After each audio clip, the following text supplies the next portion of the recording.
बहुत से मुंडे रोंदे ने, बहुत से आदमी रोंदे ने। मैं गरीब आदमी हाँ, मेरे मुंडे मुंडी विच कोई नुक्से। मैं कहंदा रब दा कुरान कहंदा है, रब कहंदा है मैं जिनू चाहवा उनू देवा, जिनू चाहवा उनू ना देवा। जिनू चाहवा बेटे देवा, जिनू चाहवा बेटियां देवा, हिजड़े देवा लगड़े देवा। मैनू रब कहंदे ने जिनू चाहवा कुछ ना देवा। तू अपने रिपोर्टा ले फिरिया कर। अगली गल 25 बासां विच 12 वेख्या सी, 22 एक मौली भाई मरिया है, 36 बच्चे ने उन्हें 36। ए मौली दसते नहीं किसे तू। कई एक नू तरसता है। दुबई विच एक अरबी मिलिया है, एक आदमी उस तो पुछदा सी तेरे किन्ने बच्चे सी, कितने बच्चे सी। उस अरबी ने कहा है 93। अल्लाह दी कसम है 93 बच्चे, 3 घट 8 दर्जन। कोई एक नू तरसता सी, अल्लाह नू वेख अल्लाह किन्ने किन्ने कहनू देंदा सी।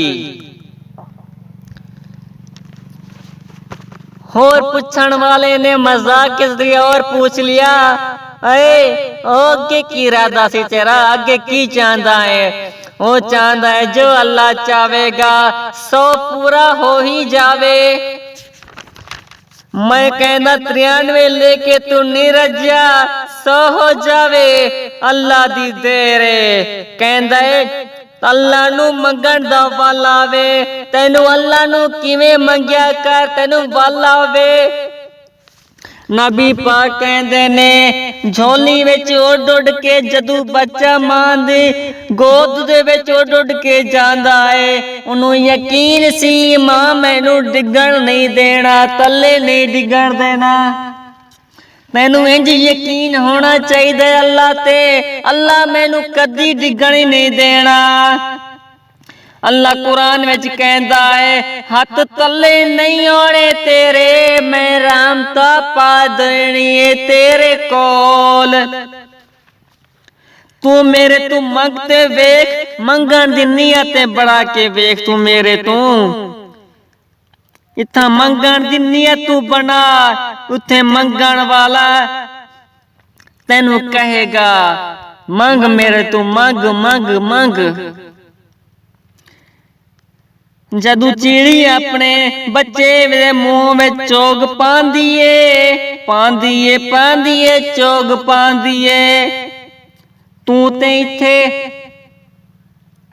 मां तू चीज लुका के ले जांदा है। जदू मां वेख लेवे कहंदा है पुत्र की लेके जा रही है। तू कहंदा है मां ओए ओए ओए ओए विच दवाई सी उते ओ सी, लख बहाने बड़ा के कमरे विच लुक जांदा है।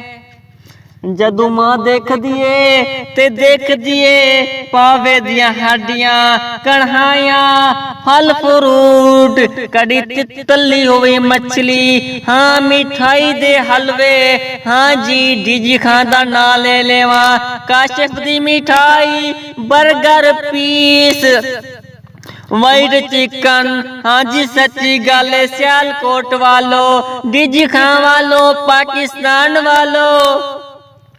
देख लो मां कहंदी सी जब ये वेख के पुत्र छुप के तू खा लया, मैं तेरे बगैर पानी नहीं पीता सी।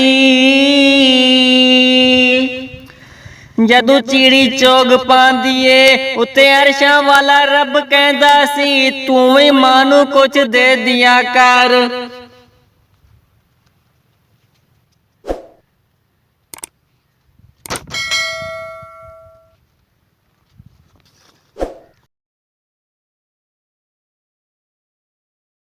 तेरी शान के हो लायक वो सना कहाँ से लाऊं, तेरी शान के हो लायक